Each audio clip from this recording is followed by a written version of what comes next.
श्रुतदेव आणि बाहुलाश्च.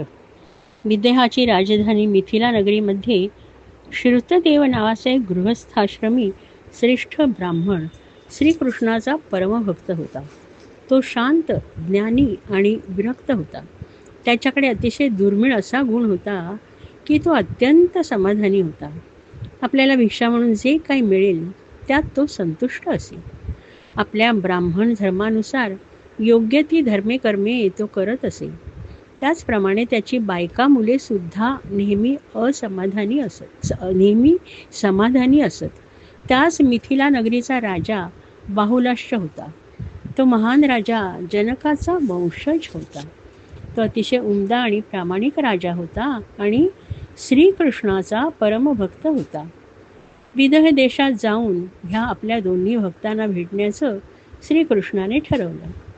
त्याप्रमाणे एके दिवशी त्याने दारुकाला सांगून आपला रथ मागवला आणि त्यात बसून तो विदेह देशातील मिथिला नगरीकडे जाण्यास निघाला. श्रीकृष्णाबरोबर नारद, वामदेव, अत्री, वेदव्यास, परशुराम, असित, अरुणी, बृहस्पती, कण्व, मैत्रेय, च्यवन वगैरे ऋषीही होते. गावोगावी श्रीकृष्णाचा रथ थांबवला जात होता आणि त्या देशातले राजे आणि ग्रामवासी अत्यंत आदराने, प्रेमाने श्रीकृष्णाची आणि ऋषींची पूजा करत होते.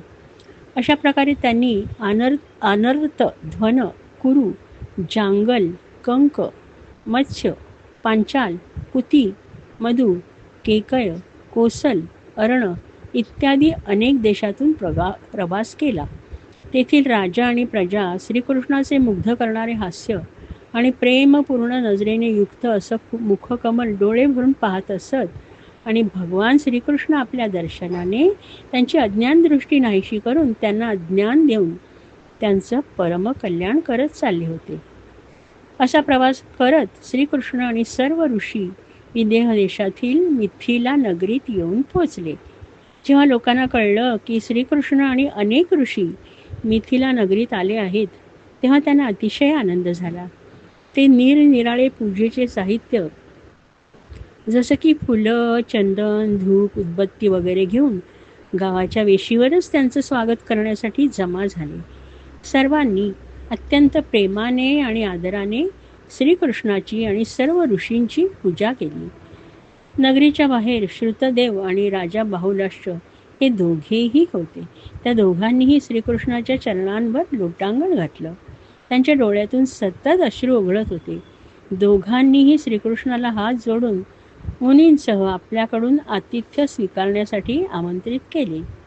दोघांच्या प्रार्थनेचा स्वीकार करून श्रीकृष्ण दोघांनाही संतुष्ट करण्यासाठी एकाच वेळी 2 वेगवेगळी रूपे धारण करून दोघांच्याही घरी गेला. श्रीकृष्ण आणि ऋषी आपल्या घरी आलेत हे पाहून बाहुलाश्च अतिशय आनंदी झाला. त्याने सुंदर आसने आणून त्या सर्वांना त्यावर बसवलं. त्याने अतिथीच्या चरणांना वंदन करून त्यांचे पाय धुतले आणि ते तीर्थ स्वतःच्या आणि कुटुंबियांच्या डोक्यावर शिंपडलं. त्यानंतर गंध, पुष्पमाला, वस्त्र, अलंकार, धूप, दीप, अर्घ्य वगैरेंनी त्याची पूजा केली. त्यानंतर त्यांचं भोजन झालं. त्याने श्रीकृष्णाचे चरण आपल्या मांडीवर घेतले आणि तो त्याला म्हणाला, हे प्रभो, आपण सर्व प्राण्यांचे आत्मा आहात. आपण स्वयंप्रकाशी आहात. आपल्या चरणकमलांचे स्मरण करणाऱ्या आम्हाला आज आपण दर्शन देऊन कृतार्थ केलंय. मला बलराम, लक्ष्मी किंवा ब्रह्मदेश यांच्यापेक्षा माझे भक्त जास्त प्रिय आहेत. हे आपले वचन आपण आम्हाला दर्शन देऊन सिद्ध केले.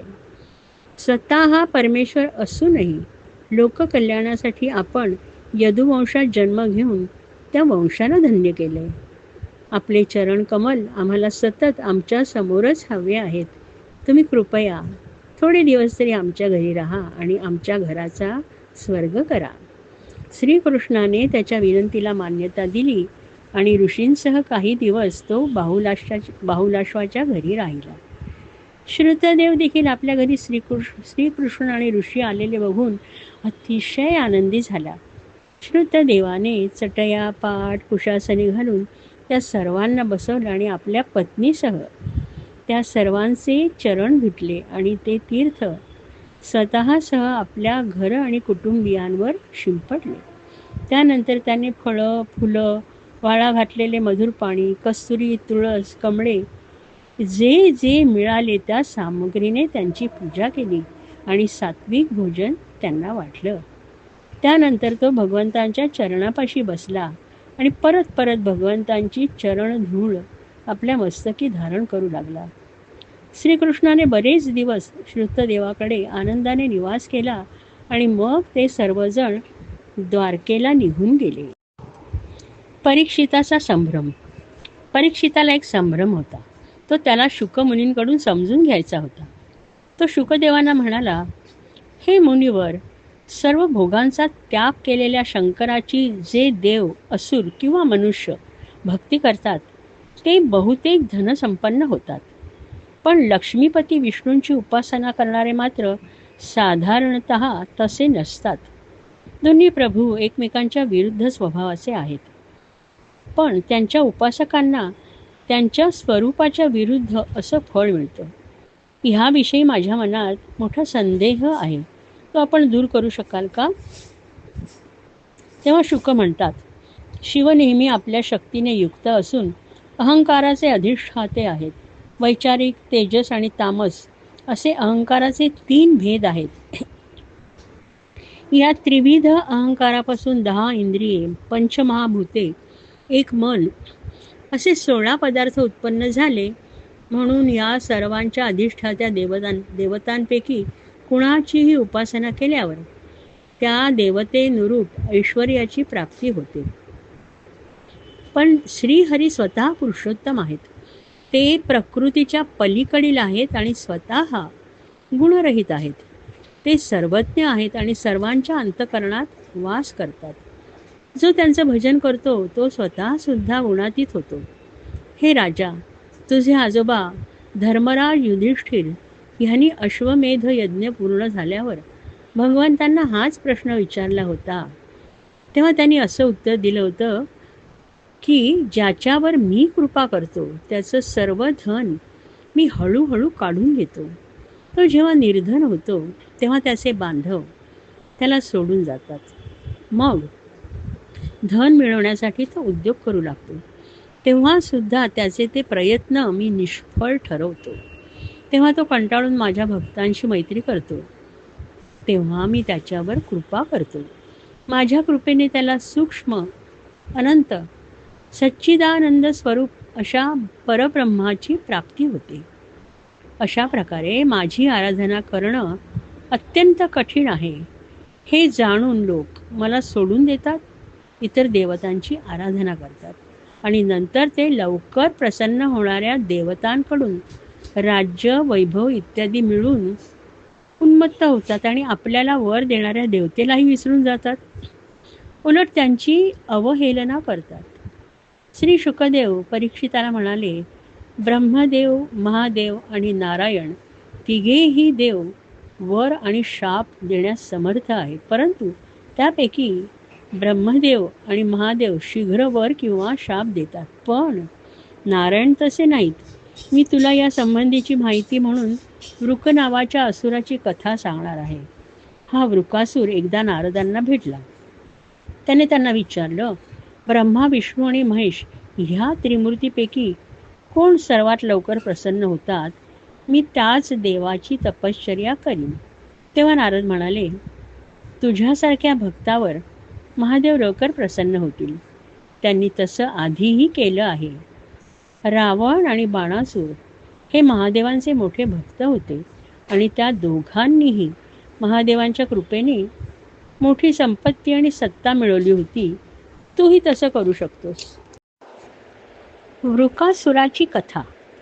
नारदांनी सांगितल्याप्रमाणे वृक केदार क्षेत्राला गेला आणि तिथे केदारेश्वरांची तपश्चर्या करू लागला. त्याने तेथे मोठा अग्नी तयार केला आणि त्यामध्ये आपल्या शरीराच्या मांसाचे तुकडे टाकून महादेवांना अर्पण करू लागला. अशा प्रकारे 6 दिवस उपासना करून सुद्धा महादेव प्रसन्न झाले नाहीत. तेव्हा त्याला अतिशय दुःख झाले आणि 7व्या दिवशी त्याने केदार क्षेत्रात स्नान करून आपले केस ओले झालेले मस्तक कुऱ्हाडीने तोडून त्याचं अग्नीत हवन करावं असं ठरवलं. महादेव अतिशय दयाळू होते. हा आत्महत्या करायला निघालेला असुर बघून त्यांना त्याची दया आली आणि ते अग्नीतून प्रकट झाले आणि त्यांनी त्याचे दोन्ही हात पकडले आणि त्याला अडवलं. त्यांचा स्पर्श होताच वृकासुराचे शरीर जसंच्या तसं परिपूर्ण झालं. ते वृकासुराला म्हणाले, वत्सा थांब, मी तुला हवा तो वर देतो. मी तर फक्त पाणी अर्पण करून माझी तपश्चर्या केली तरी प्रसन्न होतो. तू असं विनाकारण शरीराला कष्ट का देतोस? तेव्हा वृकासूर अतिशय आनंदी झाला आणि तो महादेवांना म्हणाला, मला असा वर द्या की मी ज्याच्या डोक्यावर हात ठेवेन तो तत्क्षणी मृत्युमुखी पडेल. त्याची ती विनंती ऐकून महादेव नाराज झाले. पण आता त्यांना वर देण्याशिवाय दुसरं गत्यंतर नव्हतं. त्यांनी त्याला तथास्तु असं म्हटलं. तो वर मिळाल्यावर वृकासूर अतिशय आनंदी झाला आणि त्या वराची परीक्षा पाहण्यासाठी महादेवांच्याच मस्तकावर हात ठेवण्याचा प्रयत्न करू लागला. तेव्हा महादेव त्याच्यापासून दूर पडू लागले आणि तो त्यांचा पाठलाग करू लागला. महादेव आपल्या केदारस्थानी जाण्यासाठी पडू लागले, पण वृकासूर काही त्यांचा पिच्छा सोडेना. ते नागलोक, गंधर्वलोक, स्वर्गलोक सर्व ओलांडून नारायणांच्या वैकुंठलोकी पोचले. नारायणांनी पाहिलं महादेव पुढे आहेत आणि त्यांच्या मागे वृकासूर त्यांच्या डोक्यावर हात ठेवण्यासाठी जात आहे. नारायणांनी आपल्या योगमायेच्या आधाराने एका बटूचा वेश घेतला आणि वृकासुराकडे जाऊ लागले. त्यांच्या कमरेला मौंजीबंधन, हरिणाजीन, एका हातात दंड आणि दुसऱ्या हातात रुद्राक्षाची माळ होती. ते तेजाने तळपत होते. वृकासुराला त्यांनी नम्रतेचा बहाणा करून नमस्कार केला आणि ते त्याला म्हणाले, तू खूप दमलेला दिसतोयस, तू फार लांबून आलेला दिसतोयस, थोडी विश्रांती घे आणि मग मला सविस्तरपणे सांग की तू एवढा का थकला आहेस आणि तुला कोणती चिंता आहे. तू ज्या कार्यासाठी आला आहेस त्यात मी तुला मदत करण्याचा नक्की प्रयत्न करेन.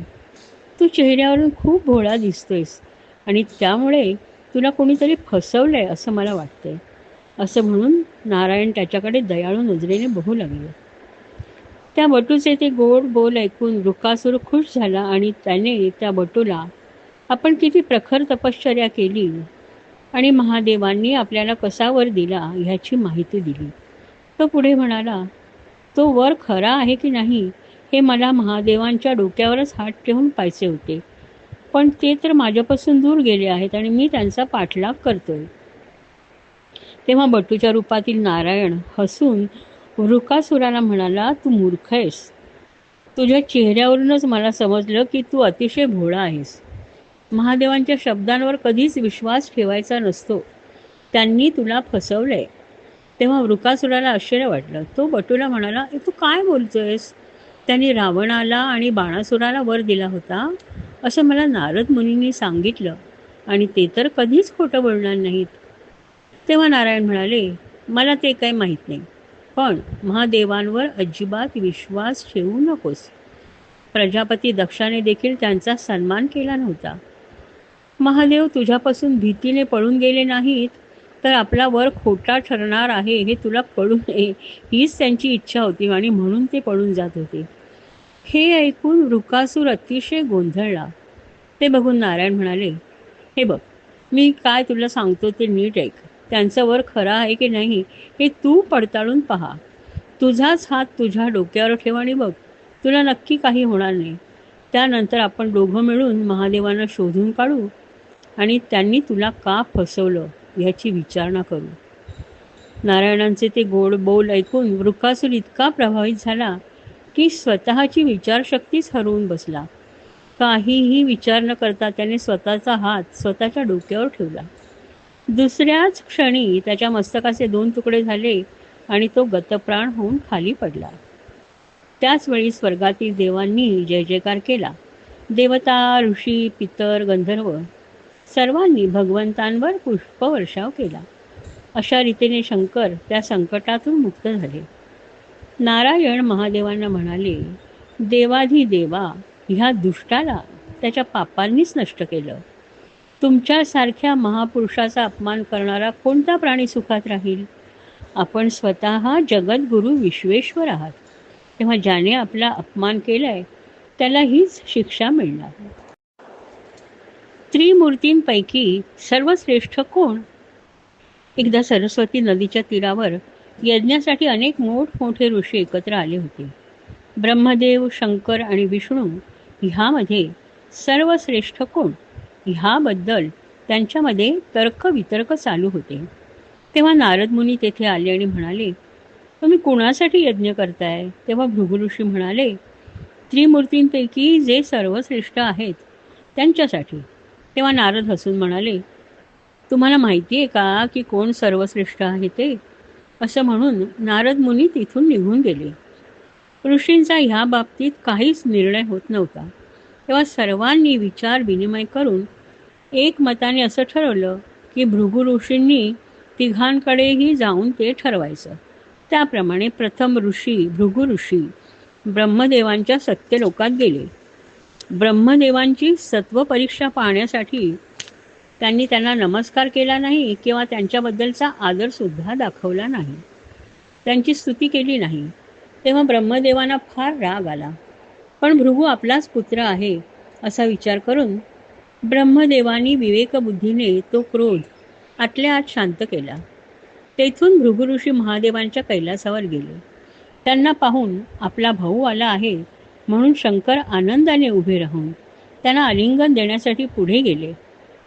पण भृगूंनी त्यांची परीक्षा घेण्यासाठी त्यांच्या आलिंगनाचा स्वीकार केला नाही आणि म्हणाले, तू मर्यादा सोडून वागणारा आहेस. ते ऐकून शंकराचे डोळे क्रोधाने लाल झाले आणि ते आपला त्रिशूळ घेऊन मारायला सरसावले. पण देवी पार्वतीने गोड बोलून त्यांचं सांत्वन केलं. ते शांत झाले. त्यानंतर भृगु विष्णूंचे निवासस्थान असलेल्या वैकुंठ लोकात गेल्या. त्यावेळी भगवान विष्णू लक्ष्मीदेवींच्या मांडीवर आपले डोके ठेवून पहुडले होते. भृगूंनी तेथे जाऊन त्यांच्या वक्षस्थळावर लाथ मारली. भक्तवत्सल भगवान विष्णू लक्ष्मीसह उठून पलंगावरून खाली उतरले. त्यांनी अत्यंत आदराने मुनींना नमस्कार केला आणि म्हणाले, महर्षी, आपण आल्याचं मला माहीत नव्हतं म्हणून मी आपलं स्वागत करू शकलो नाही. माझ्या या अपराधाला आपण क्षमा करावी. आपण ह्या आसनावर बसून थोडा वेळ विश्रांती घ्या. आपले चरण अत्यंत कोमल आहेत असं म्हणून भगवान विष्णू त्यांचे चरण आपल्या हाताने चेपू लागले आणि म्हणाले, हे मुनिवर, आपल्या चरणतीर्थाने आपण आमचा वैकुंठ लोक आणि त्यात राहणाऱ्या सर्व लोकपालकांना पवित्र करावे. आपल्या चरणस्पर्शाने पवित्र झालेल्या माझ्या वक्षस्थळावर लक्ष्मी नेहमी निवास करेल. त्यांचा तो उदात्तपणा बघून भृगू अतिशय गहिवरले आणि स्तब्ध झाले. त्यांचा कंठ दाटून आला. तसंच ते यज्ञाच्या ठिकाणी आले आणि त्यांनी तिन्ही लोकातील आपला अनुभव सर्व ऋषींना सांगितला. ते ऐकून सर्व मुनींना अतिशय आश्चर्य वाटलं आणि त्यांची शंकाही दूर झाली आणि तेव्हापासून ते भगवान विष्णूंनाच सर्वश्रेष्ठ मानू लागले. अर्जुनाची प्रतिज्ञा. द्वारकेमध्ये एक ब्राह्मण होता. तो बिचारा फार कमनशिबी होता, कारण त्याचा पुत्र जन्मल्या क्षणी मृत्यू पावला. त्याला अतिशय दुःख झालं आणि त्या दुःखाच्या अवस्थेत तो राजाला दोष देऊ लागला. तो त्या मृत बालकाला घेऊन राजवाड्यात आला आणि राजवाड्याच्या द्वारात त्या मृत बालकाला ठेवून राजाला बोलू लागला, ह्या देशाचा राजा पापी आहे. तो ब्राह्मण द्वेष्टा, धूर्त आणि लोभी आहे. तो हिंसा करण्यात आनंद मानतो आणि ह्या राजाच्या कर्मदोषामुळेच माझा पुत्र मृत्युमुखी पडलाय. इतकं बोलून तो थांबला नाही. पुढे म्हणू लागला, अशा ह्या दुष्ट आणि इंद्रिये न जिंकलेल्या माणसाला राजा मानून प्रजा त्याची सेवा करते आणि म्हणूनच प्रजेला दुःख भोगावं लागतंय. अशा प्रकारे त्याचे दुसरे आणि तिसरे अपत्य सुद्धा मरण पावल्यानंतर तो ब्राह्मण त्या पुत्रांचे मृतदेह राजवाड्याच्या दरवाजासमोर टाकून निघून गेला. असं 9 वेळा घडलं. त्याचे 9 पुत्र मरण पावले. ज्या वेळेस त्याच्या 9व्या मुलाचा मृत्यू झाला आणि त्याने ते मूल राजवाड्याच्या दारात ठेवलं, तेव्हा अर्जुन द्वारकेत होता. त्या ब्राह्मणाचा शोक बघून अर्जुन म्हणाला, हे ब्राह्मणा, आपण राहत असलेल्या द्वारकेमध्ये कोणी धनुर्धारी क्षत्रिय नाही का? ज्या राज्यामध्ये धन, स्त्री किंवा पुत्राचा वियोग झाल्यामुळे ब्राह्मण दुःखी होतात, ते राजे क्षत्रिय नसून क्षत्रियांचा वेश धारण केलेले पोटभरून नटच आहेत. हे ब्राह्मणा, पुत्रांच्या मृत्यूमुळे दुःखी असलेल्या तुमच्या संतानांचं मी रक्षण करीन. मी माझी प्रतिज्ञा पूर्ण करू शकलो नाही तर अग्निप्रवेश करून प्रायश्चित्त घेईन. तेव्हा ब्राह्मण अर्जुनाला म्हणाला, जिथे बलराम, श्रीकृष्ण, श्रेष्ठ धनुर्धर प्रद्युम्न, अद्वितीय योद्धा अनिरुद्ध हे सर्व श्रेष्ठवीर माझ्या मुलांना वाचू शकले नाहीत, तर तू काय करणार? माझा तुझ्या बोलण्यावर विश्वास नाही. त्यावर अर्जुन म्हणाला, हे ब्राह्मणा, मी बलराम, श्रीकृष्ण, प्रद्युम्न किंवा अनिरुद्ध सुद्धा नाही, पण मी 5 पांडवांमधील अर्जुन आहे. माझ्याकडे गांडीव धनुष्य आहे आणि मी पण उत्तम धनुर्धर आहे. तेव्हा माझ्या पराक्रमाला कमी लेखू नकोस. मी माझ्या पराक्रमाने भगवान शंकरांना प्रसन्न केले. युद्धामध्ये मी यमाला जिंकून तुझी मुले परत आणून देईन. अर्जुनाचे हे बोल ऐकून ब्राह्मणाचा त्याच्यावर विश्वास बसला आणि तो आनंदाने घरी गेला. पत्नीच्या प्रसूतीची वेळ जवळ आल्यानंतर ब्राह्मण व्याकुळ झाला आणि अर्जुनाकडे येऊन म्हणाला, अर्जुना, तुम्ही आता माझ्या मुलाला वाचवा. हे ऐकल्यावर अर्जुनाने पवित्र जलाने आचमन केले आणि महादेवांना वंदन केले. आपलं गांडीव धनुष्य बरोबर घेतलं आणि तो ब्राह्मणाबरोबर गेला. बाणांना सर्व बाजूनी अभिमंत्रित करून अर्जुनाने प्रसूतिगृहाच्या सर्व बाजूने बाणांचा एक पिंजरा तयार केला. थोड्या वेळाने ब्राह्मणाच्या पत्नीने पुत्रास जन्म दिला. त्या नवजात अर्भकाच्या रडण्याचा आवाज सर्वांनी ऐकला, पण बघता बघता ते बालक आकाशात अदृश्य झालं. ते दृश्य पाहून ब्राह्मण इतका संतापला की आपलं दुःख विसरून तो अर्जुनाची निंदा करू लागला.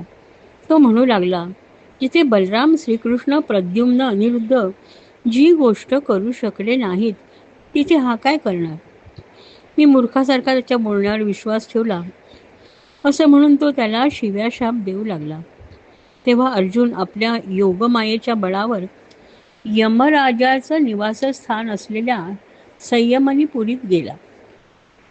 तेथे त्याला ब्राह्मण बालके मिळाली नाहीत. त्यानंतर तो 8 दिशांचं रक्षण करणाऱ्या देवांच्या घरी गेला. रसातळ आणि स्वर्गाच्या वर असणाऱ्या लोकात तसंच इतर पुष्कळ ठिकाणी गेला, पण ब्राह्मणाचे बालक त्याला कुठेच मिळाले नाहीत. त्याची प्रतिज्ञा पूर्ण होऊ शकली नाही. तेव्हा तो परत द्वारकेस आला आणि अग्नी पेटवण्यासाठी लाकडांची जमवाजमव करू लागला. अग्नीमध्ये प्रवेश करून त्याला आपल्या प्राणांची आहुती द्यायची होती. श्रीकृष्णाने त्याला थांबवलं आणि म्हणाला, अर्जुन, तू असा स्वतःचा तिरस्कार करू नकोस आणि प्राणाहुती देण्याचा विचार सुद्धा करू नकोस. तो हळूच म्हणाला, ब्राह्मणाची सर्व मुले मी तुला दाखवतो. जे लोक आज आपली निंदा करत आहेत तेच नंतर आपली प्रशंसा करतील. श्रीकृष्णाने आपल्या दिव्य रथात अर्जुनाला बसवलं आणि त्या दोघांनी पश्चिमेकडे प्रयाण केलं. त्यांनी 7 द्वीपे, 7 समुद्र पार केले आणि ते अंधकारात प्रवेशले. श्रीकृष्णाच्या चारही घोड्यांना पुढे काहीच दिसेना, तेव्हा त्यांचा रथ थांबला. श्रीकृष्णाने आपले सुदर्शन चक्र त्या अंधकारात सोडले आणि त्याच्या प्रकाशात घोड्यांनी परत रथ ओढण्यास सुरुवात केली. सुदर्शन चक्राचा प्रकाश इतका दैदिप्यमान होता की अर्जुनाने तो सहन न होऊन आपले डोळे मिटून घेतले. जेव्हा त्याने डोळे उघडले तेव्हा त्याला समोर समुद्र दिसला आणि ते त्या समुद्रात प्रवेश करत होते. समुद्राच्या लाटांवरून प्रवेश करत ते मध्यावर आले आणि मग त्यांनी समुद्राच्या पाण्यात प्रवेश केला. तिथे एक नगर होतं आणि त्या नगरात एक भव्य असा महाल होता. चमकणाऱ्या रत्नांच्या हजारो खांबांनी तो महाल शोभत होता. त्या भवनात श्रीकृष्णाने अर्जुनाला भगवान शेष विराजमान झालेले दाखवले. त्यांचं शरीर भयानक आणि अद्भुत होते. त्यांना 1000 फणा होत्या आणि त्या तेजस्वी रत्नांनी चमकत होत्या. प्रत्येक फण्याला लाल रंगाचे 2 डोळे होते आणि त्यातून ज्वाला बाहेर पडत होत्या. त्यांचं शरीर कैलासाप्रमाणे शुभ्र होतं आणि त्यामुळे तो एखाद्या रुपेरी पर्वताप्रमाणे दिसत होता. त्याचे गळे आणि जिव्हा काळ्या निळ्या रंगांचे होते. त्या शेषाच्या सुखमय शय्येवर सर्व व्यापक महान देवांचे देव परमपुरुषोत्तम नारायण विराजमान झाल्याचे अर्जुनाने पाहिले आणि तो मंत्रमुग्ध झाला. नारायणांची कांती पावसाळ्यातील मेघाप्रमाणे श्यामल वर्णाची होती. अत्यंत सुंदर असा पितांबर त्यांनी परिधान केला होता. सुंदर आणि आकर्ण नेत्र असलेले त्यांचे मुख प्रसन्न होते.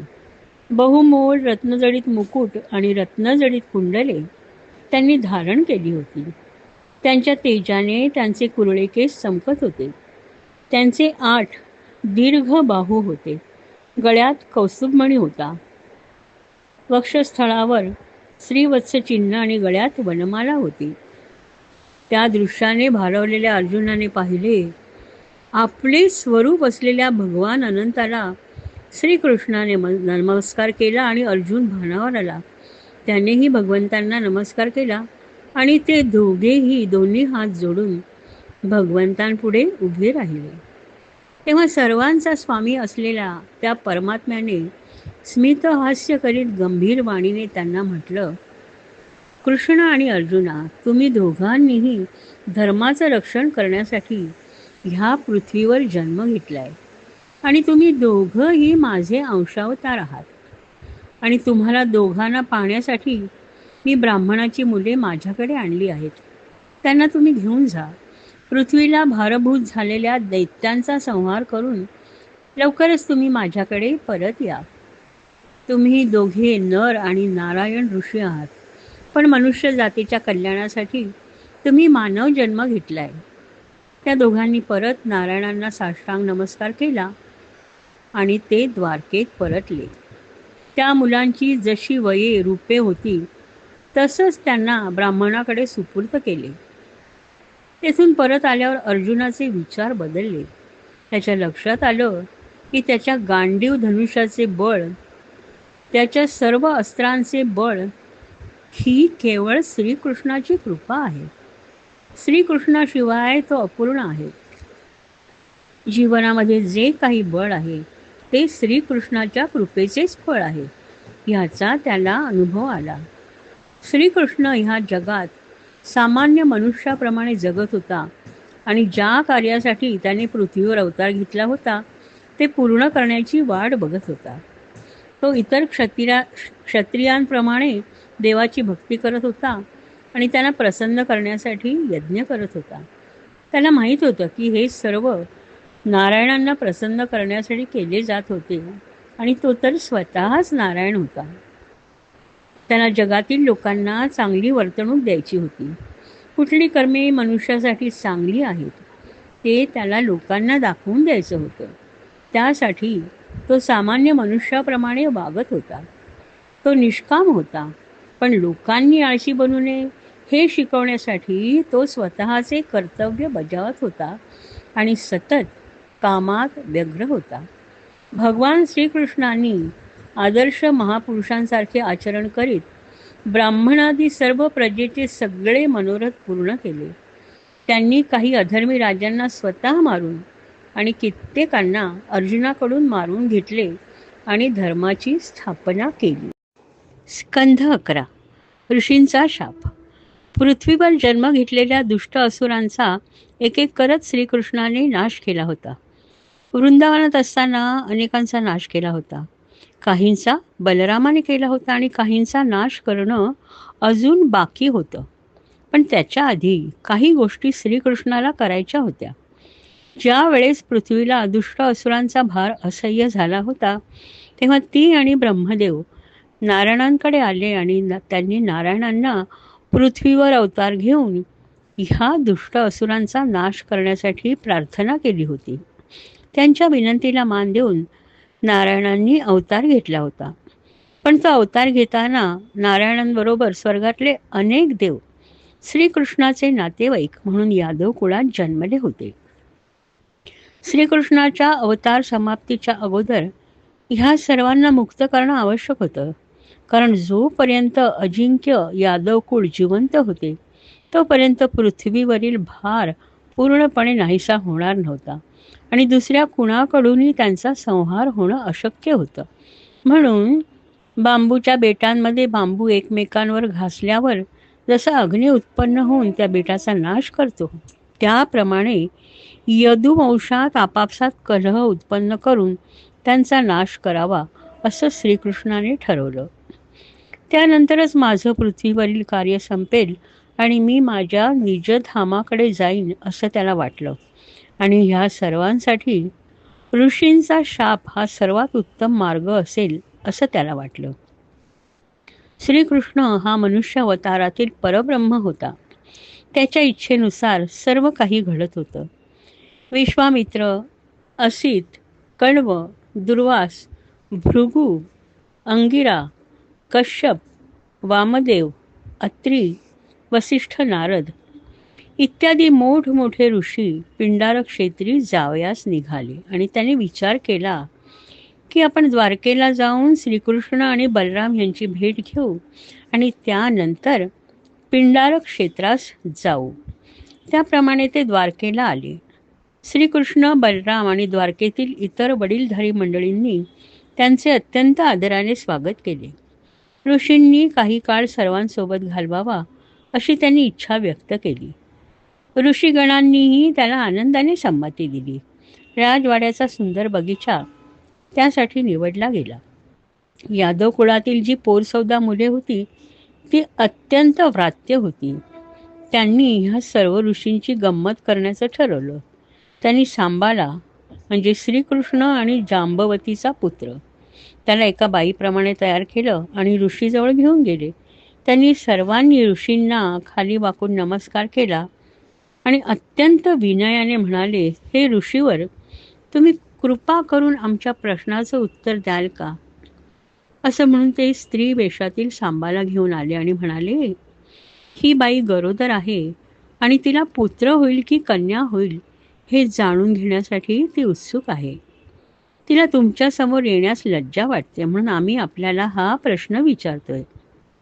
ऋषींनी एकदा त्या मुलांकडे आणि एकदा सांबाकडे नजर टाकली आणि त्यांच्या सर्व काही लक्षात आलं. ते अतिशय क्रोधित झाले आणि म्हणाले, ह्या बाईला एक मुसळ होईल आणि तेच मुसळ तुमच्या सर्व यादव कुळाच्या नाशास कारणीभूत होईल. हे ऐकून ती मुले खूप घाबरली. त्यांना काय करावं काहीही सुचेना. ते धावत बाईच्या वेशातील सांबाजवळ गेले. त्यांनी त्याची बाईची सर्व वस्त्रे काढली तेव्हा त्यांना त्यामध्ये एक लोखंडाचं मुसळ मिळालं. ती सर्व मुलं यादवांच्या दरबारात गेली आणि त्यांनी ते मुसळ महाराज उग्रसेनांसमोर ठेवले आणि निमूटपणे उभे राहिले. श्रीकृष्णाला सर्व प्रसंगाची जाणीव झाली आणि त्यांनी हळुवारपणे काय घडलं आहे ह्याबद्दल विचारणा केली. तेव्हा त्यांनी घाबरत घाबरत सर्व घटना त्या सर्वांना सांगितली. ती ऐकून राजा उग्रसेन आणि बलराम अतिशय क्रोधित झाले. कारण ऋषींचा शाप कधीही व्यर्थ जात नाही हे त्यांना माहीत होतं. त्यांनी त्या मुसळाचा पूर्ण भुगा करण्याची आज्ञा दिली आणि तो भुगा समुद्रात टाकण्याची आज्ञा केली. ज्या वेळेस मुसळाचा भुगा करण्यात आला तेव्हा एक टोकदार लहानसा लोखंडाचा तुकडा तसाच राहिला. त्याचा भुगा होऊ शकला नाही. तो पण तसाच समुद्रात टाकला. हे सर्व झाल्यावर यादवांनी सुटकेचा निश्वास टाकला. श्रीकृष्ण मात्र मनातल्या मनात हसत होता.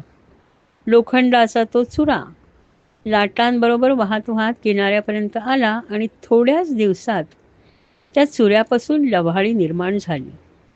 ज्या लोखंडाच्या तुकड्याचा भुगा झाला नव्हता तो एका माशाने गिळला. मासे पकडणाऱ्या कोळ्यांनी समुद्रात इतर माशांबरोबर ह्या माशालाही पकडले आणि त्याच्या पोटात असलेला लोखंडाचा तुकडा जरा नावाच्या व्याधाने आपल्या बाणाच्या टोकाशी जोडला. महायुद्ध. काळ आपल्या गतीने परिक्रमण करत होता. धृतराष्ट्राने आपल्या मुलांच्या फाजील प्रेमापोटी आणि लालसेपोटी द्यूतांचा खेळ मांडला आणि पांडवांना 12 वर्षे वनवास आणि 1 वर्ष अज्ञातवासासाठी वनात हाकलून दिलं. सहनशील पांडवांनी 12 वर्ष वनवास भोगला.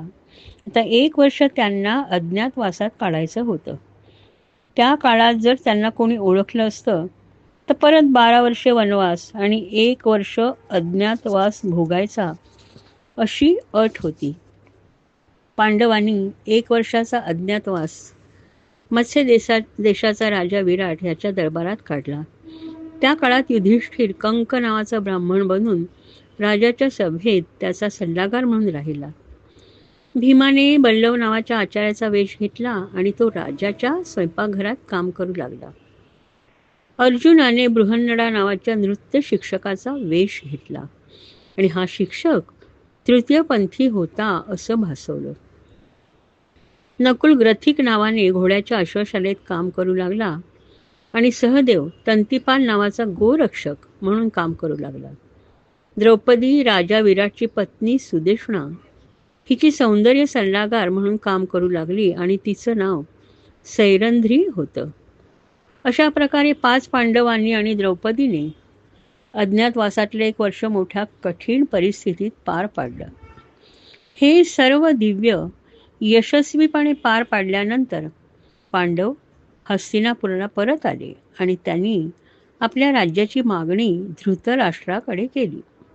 पण दुर्योधनाने त्या मागणीस स्पष्टपणे नकार दिला. तो कुणाही वडीलधाऱ्यांचं काहीच ऐकायला तयार नव्हता. युधिष्ठिराला युद्ध करण्याची अजिबात इच्छा नव्हती, म्हणून त्याने श्रीकृष्णाला मध्यस्थी करण्याची विनंती केली. युधिष्ठिराला श्रीकृष्णाच्या जन्माचा हेतूच समजत नव्हता. त्याला हे युद्ध हवे होते का अशी एक शंका त्याच्या मनात निर्माण झाली.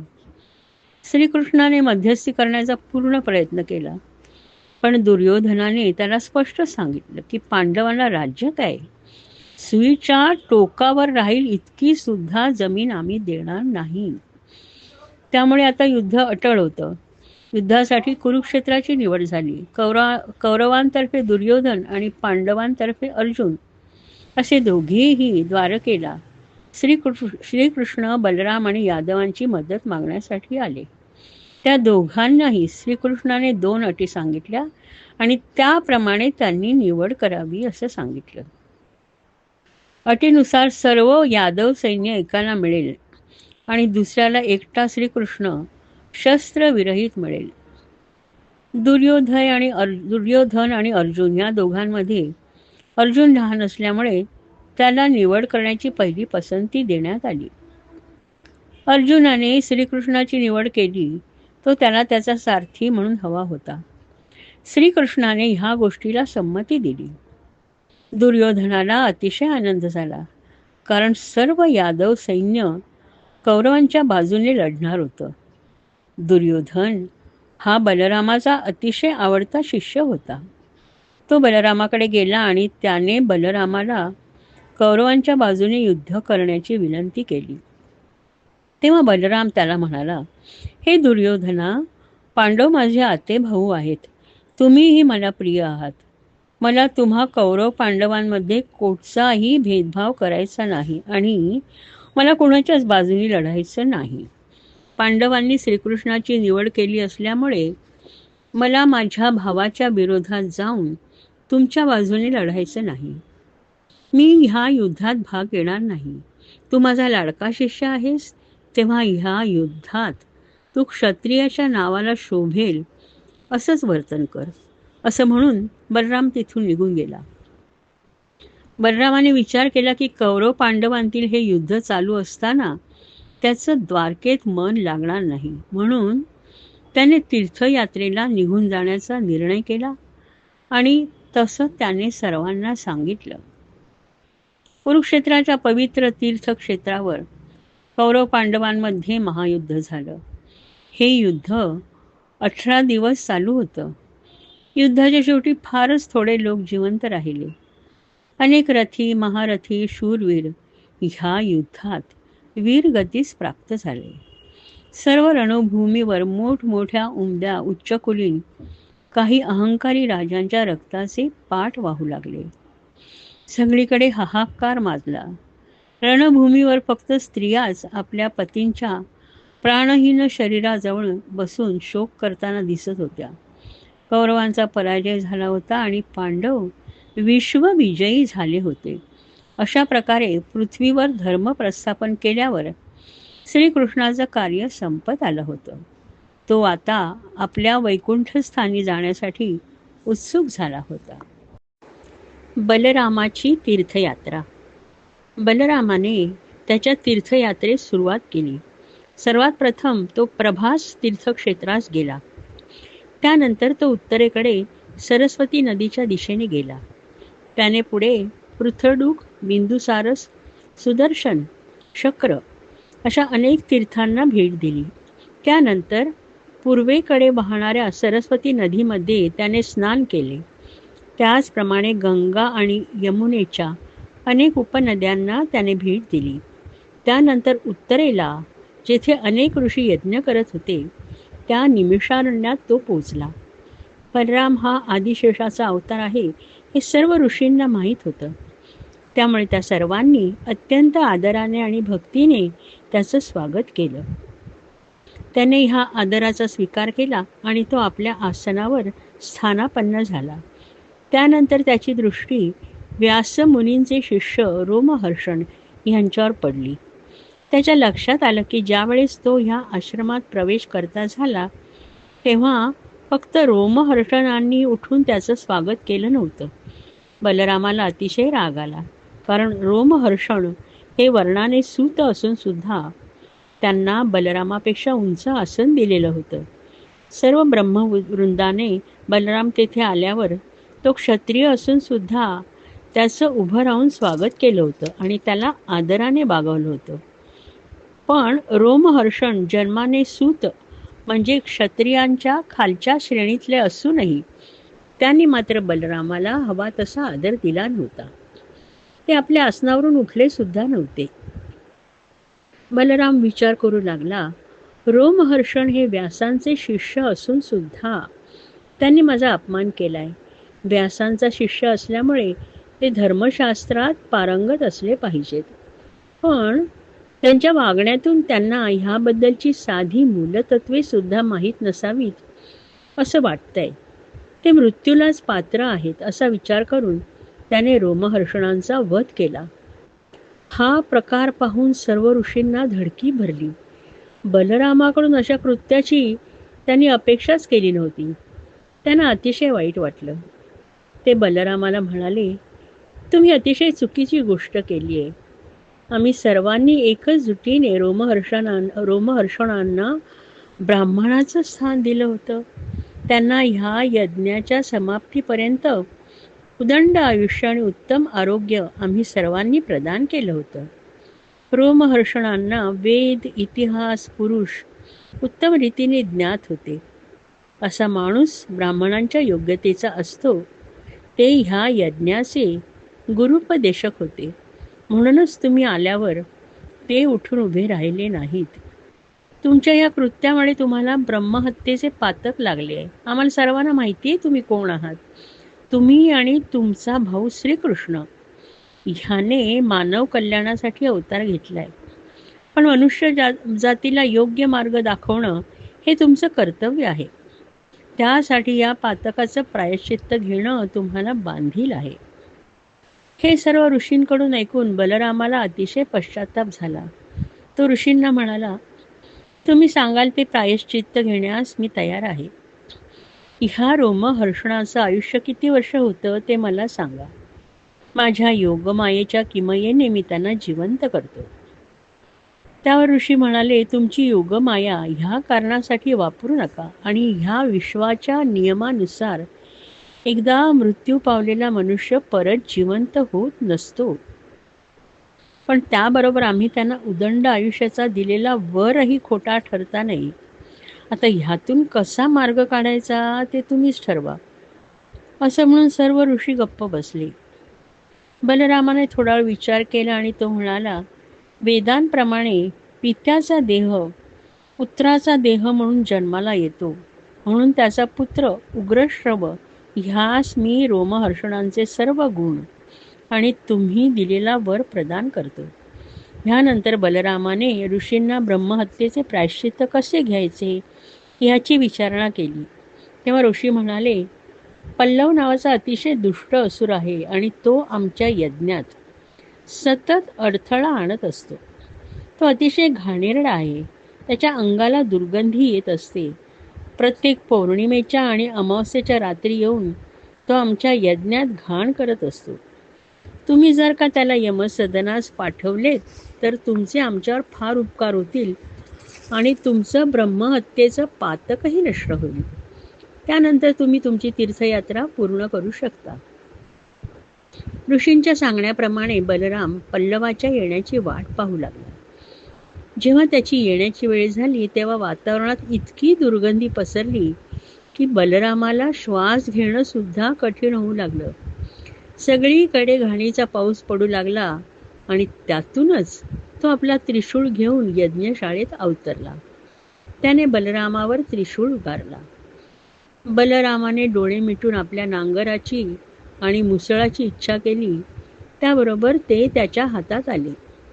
बलरामाने त्या असुराला आपल्या नांगराने जमिनीवर आडवे पाडले आणि आपल्या मुसळाने त्याचं डोकं ठेचलं. त्याबरोबर तो राक्षस रक्त ओकत एखाद्या पर्वताप्रमाणे कोसळला. जणू काही तो इंद्राच्या वज्राचाच प्रहार होता. हे सर्व पाहून ऋषींनी सुटकेचा निश्वास सोडला. त्यांना अतिशय आनंद झाला. त्यानंतर ऋषींची रजा घेऊन बलराम निघाला आणि दक्षिणेकडे प्रस्थान करू लागला. सर्व तीर्थांना भेटी दिल्यानंतर त्याने अगस्त्य ऋषींचे दर्शन घेतले आणि तो कुरुक्षेत्राकडे निघाला. महायुद्ध संपले असेल असे त्याला वाटले, कारण वाटेत त्याला भारतवर्षातील अनेक शूरवीर राजे धारातीर्थी पडले अशा वार्ता समजत होत्या. तो कुरुक्षेत्रावर आला तेव्हा दुर्योधन आणि भीम दोघेही एकमेकांशी गदायुद्ध करण्याच्या तयारीत होते. बलराम त्या दोघांजवळ गेला आणि म्हणाला, हे शिष्यांनो, तुम्ही दोघेही माझ्याकडून गदायुद्ध शिकला आहात आणि तुमच्याबद्दल व तुमच्या गदायुद्ध कौशल्याबद्दल मी सर्व काही जाणून आहे. तुम्ही दोघेही तुल्यबळ आहात. भीमा, तू जास्त बलवान आहेस आणि दुर्योधना, तू तुझ्या पायांवर जास्त चपळ आहेस. तुम्ही दोघेही एकमेकांना कधीच पराभूत करू शकणार नाही. तेव्हा हे युद्ध थांबवा. भीम आणि दुर्योधन दोघेही वीर ह्या युद्धाची गेली कित्येक वर्षे वाट बघत होते. त्यांना एकमेकांबद्दल इतका द्वेष होता की बलरामाचा सल्ला ऐकण्याच्या मनस्थितीत ते नव्हते. बलरामाच्या हे लक्षात आले. मनुष्याच्या इच्छेपेक्षा नशीब जास्त बलवान आहे हे जाणून दुःखी अंतःकरणाने तो युद्धभूमीवरून निघून द्वारकेला पोचला. तेथून तो परत नैमिषारण्यात गेला आणि तेथे अनेक ऋषींबरोबर त्याने अनेक यज्ञांमध्ये भाग घेतला. तेथे त्याला मानसिक शांतता मिळाली. त्याने बरेच दिवस ऋषींच्या सहवासात व्यतीत केले आणि नंतर तो द्वारकेला परतला. देवांचे द्वारकेत आगमन. एकदा ब्रह्मदेव आपल्या सनक आदी पुत्रांसह देव आणि प्रजापती भूतगणांसह सर्वेश्वर महादेव मरुद्गणांसह देवराज इंद्र 12 आदित्य 8 वसु अश्विनी कुमार 11 रुद्र विश्वदेव गंधर्व अप्सरा ऋषी सिद्धचारण किन्नर आणि अनेक आकाशातील महाभूती द्वारकेमध्ये अवतरले. श्रीकृष्णाच्या मानवी अवतारात त्याला बघण्यासाठी ते आले होते, कारण लवकरच हा मानवी अवतार समाप्त होणार होता. त्या सर्वांनी स्वर्गातील फुलांच्या माळा बरोबर आणल्या होत्या आणि त्या त्याला घालून ते त्याची स्तुती करू लागले. ब्रह्मदेवाने सर्व स्तोत्रांमध्ये श्रेष्ठ असलेले पुरुष सूक्त गात नारायणांची स्तुती करण्यास सुरुवात केली. त्यानंतर ब्रह्मदेव म्हणाले, हे नारायणा, आम्ही एकदा आपल्याकडे येऊन पृथ्वीला असह्य झालेल्या असुरांचा भार नष्ट करण्याची आपल्याला प्रार्थना केली होती आणि ती पूर्ण करण्यासाठी यादव कुळात अशा ह्या अत्यंत देखण्या रूपात आपण अवतरलात. आपण पृथ्वीवर धर्म प्रस्थापित केला आहे. आपली प्रसिद्धी 8ही दिशांमध्ये पसरली आहे. यदुकुळ अत्यंत भाग्यवान आहे, कारण आपल्या अवतारासाठी आपण त्या कुळाची निवड केली. आपली महती काय वर्णावी? ह्या पुढे येणाऱ्या कलियुगामध्ये आपल्या कृष्णावतारातल्या कथा ऐकून लोकांना मोक्ष मिळू शकेल. कृष्णरूपातील आपल्यावरील भक्तीने त्यांना भवसागर तरून जाणं सोपं होईल. ते पुढे म्हणाले, हे नारायणा, तुम्ही पृथ्वीवर श्रीकृष्ण अवतार घेऊन आता 120 वर्षे झाली आहेत. तुमचं अवतार कार्य आता संपत आलंय. ब्राह्मणांच्या शापामुळे यदुवंशसुद्धा संपुष्टात येऊ लागलाय. तेव्हा आम्ही आपल्याला प्रार्थना करतो की आपण आता आपल्या धामास वैकुंठास परत येण्याची कृपा करावी आणि आम्हा सर्वांचं रक्षण करावं. हे सर्व ऐकून कृष्णाने त्या सर्वांवर एक नजर टाकली आणि तो म्हणाला, तुम्ही जे काही मला आता सांगितले ते मला माहिती आहे. माझ्याही मनाची तयारी झाली आहे. तुम्ही जे कार्य मला करायला सांगितले होते तेही आता पूर्ण झालंय. दुष्ट असुरांपासून पृथ्वीची मुक्तता झाली आहे. परंतु हे यादव कुळ पराक्रम, शौर्य आणि संपत्तीने उन्मत्त होऊ लागले. किनारा ज्याप्रमाणे समुद्राला रोखून धरतो त्याप्रमाणे मी ह्यांना रोखून धरलं आहे. ह्या उच्छृंखल यदूंचा हा विशाल वंश नष्ट न करताच मी जर निघून गेली तर हे मर्यादेचे उल्लंघन करून जगाचा संहार करतील. हे पुण्यशील ब्रह्मदेवा, ऋषींच्या शापामुळे आता ह्या वंशाचा नाश होण्यास सुरुवात झाली आहे. ह्याचा अंत झाला की मी स्वधामास परत येईन.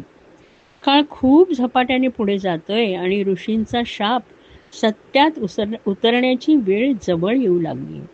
आणि हे सर्व कार्य पूर्ण झाल्यावर मी तुमच्यामध्ये येईन. त्यानंतर ब्रह्मदेवांनी श्रीकृष्णाला नमस्कार केला आणि ते देवांसह आपल्या धामास निघून गेले. नंतर द्वारकेमध्ये मोठमोठे अपशकुन होऊ लागले. द्वारकेतील यदुवंशीय लोक हे अपशकुन बघून घाबरू लागले. तेथील ज्येष्ठ आणि श्रेष्ठ लोक श्रीकृष्णाकडे आले आणि त्या अपशकुनांबद्दल चिंता व्यक्त करू लागले. तेव्हा श्रीकृष्ण म्हणाला, मला सुद्धा हे अपशकुन दिसू लागले आहेत आणि त्यावर काहीतरी उपाय करावा असं मला वाटतंय. ब्राह्मणांनी आपल्या वंशाला दिलेला शाप टाळणे अटळ आहे. म्हणून जन हो, आपण सध्या तरी द्वारका नगरीत राहणे उचित नाही. आपण लवकरात लवकर द्वारकेपासून जवळ असलेल्या प्रभास क्षेत्री जाऊया. प्रभास क्षेत्र ही फार पवित्र जागा आहे. त्याचं महत्त्व मी तुम्हाला सांगतो. ज्यावेळी दक्ष प्रजापतीने आपल्या कन्यांचा विवाह चंद्राशी करून दिला होता त्यावेळी चंद्र फक्त चित्रेला जास्त महत्त्व देत होता. तेव्हा दक्षाच्या बाकीच्या कन्यांनी आपल्या पित्याकडे त्याबद्दल तक्रार केली. तेव्हा दक्ष प्रजापतीने रागाने चंद्राला क्षयरोगाने ग्रासण्याचा शाप दिला. ह्यावेळेस चंद्र ह्या पवित्र प्रभास क्षेत्रावर आला आणि त्याने महादेवांची मोठी तपश्चर्या केली आणि महादेवांनी त्याच्या शापाची तीव्रता कमी केली. चंद्राने प्रभास क्षेत्रावर स्नान केले आणि त्याच्या क्षय होणाऱ्या कला वृद्धिंगत होऊ लागल्या. तेव्हा आपण सर्वजण सुद्धा तिथे जाऊन स्नान करू. देवता आणि पितरांसाठी तर्पण करू. अनेक उत्तम पक्वान्ने तयार करून श्रेष्ठ ब्राह्मणांना भोजन वाढू आणि सत्पात्र ब्राह्मणांना श्रद्धेने दान दक्षिणा देऊ. त्यामुळे आपल्यावरील संकटे दूर होण्यास मदत होईल. भगवान श्रीकृष्णाचे हे बोल ऐकून यादव अतिशय आनंदी झाले आणि त्यांनी आपले रथ प्रभास क्षेत्री जाण्यासाठी सिद्ध केले. श्रीकृष्ण आणि उद्धव. यादव वंशीय उद्धव हा श्रीकृष्णाचा अगदी जवळचा सोबती होता. तो नेहमी श्रीकृष्णाच्या आसपास राहत असे. त्यालाही द्वारकेत होणारे अपशकुन जाणवत होते आणि श्रीकृष्णाचे यादवांना उद्देशून केलेले संभाषण त्यांनी ऐकले होते.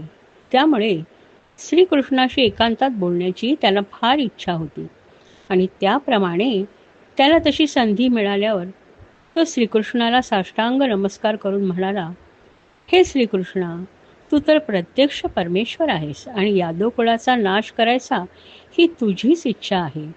त्यानंतरच तू तुझ्या निजधामात जाणार आहेस हे मला ज्ञात झालंय. तू प्रत्यक्ष नारायण असून सुद्धा, ऋषींनी दिलेला शाप तुला टाळता येण्यासारखा असून सुद्धा तू टाळला नाहीस. तेव्हाच ही गोष्ट माझ्या लक्षात आली. हे करण्यामागे तुझा नक्कीच काहीतरी हेतू आहे हे मला माहीत आहे आणि मी तो तुला विचारणारही नाही, कारण माझी तशी योग्यताच नाही. मी फक्त तुझ्याकडे एक वर मागणार आहे. ते ऐकून श्रीकृष्णाने अत्यंत प्रेमाने त्याला विचारणा केली, तू काय मागणार आहेस?